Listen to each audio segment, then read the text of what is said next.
ரொம்ப முக்கியமானது ஆன்மீகத்துல என்னன்னா, பகவானுடைய கருணை பெறுவதற்கு என்னன்னா, நம்மளுடைய மைண்ட் அப்படி கொஞ்சம் எலிவேட் ஆனா போறோம், அந்த கருணை நம்ம மேல வீச ஆரம்பிச்சிடும். அது வந்து பகவான் என்ன, கரமருளி காப்பாயே, நீ எங்க இருக்கன்னு எனக்கு தெரியாது.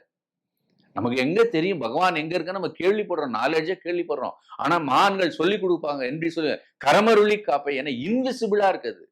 அது அன்னோனா இருக்கு, நமக்கு எங்க இருக்கு என்ன இருக்குன்னு தெரியல. ஆனா பகவான் இந்த இடத்துல நீ கேளுப்பா நீ அப்படிங்கிறார். நீ கேளு, கரமருளி காப்பாயே அப்படிங்கிற நமக்கு சொல்லி கொடுக்குறாங்க ஞானிகள் வந்து. என்ன, we are in very limitations. சரீரம் தான் நான் நினைச்சுட்டு இருக்கேன். இத்தினோண்டு சரீரத்துல உட்கார்ந்துட்டு இந்த கண்ணுனால பாக்குறோம், இதனால ரொம்ப லிமிடேஷன்ஸ் இது. இதனால என்ன பண்ணுவோம், அப்ப மகான்கள் வராங்க, எனக்கு நல்லா தெரியும், நீ அதனால கேளு அப்படிங்கிறாங்க. கரமருளி காப்பாயே. எல்லாத்துக்கும் ரொம்ப முக்கியமான விஷயம் என்னன்னா, கராவலம்பம் அப்படின்னு சொல்றேன் இல்லையா, அந்த கரம் கொடுக்கணும். யாரா இருந்தாலும் ஒரு தோள் கொடுக்கறது, அந்த கரம் கொடுக்கறது. பகவான் என்ன பண்றாருன்னா, இந்த இடத்துல நான் அப்பேற்பட்ட உன்னை அடைவதற்கு, பெரிய உயர்ந்த ஞானமான உன்னை அடைவதற்கு நான் ஒரு மாலை சாற்றுகிறேன். அந்த மாலை சாற்றுவதற்கு நீ எனக்கு கரம் கொடுத்து அனுகிரகம் பண்ணு, அருள பண்ணு அப்படின்னு கேட்கிறார்.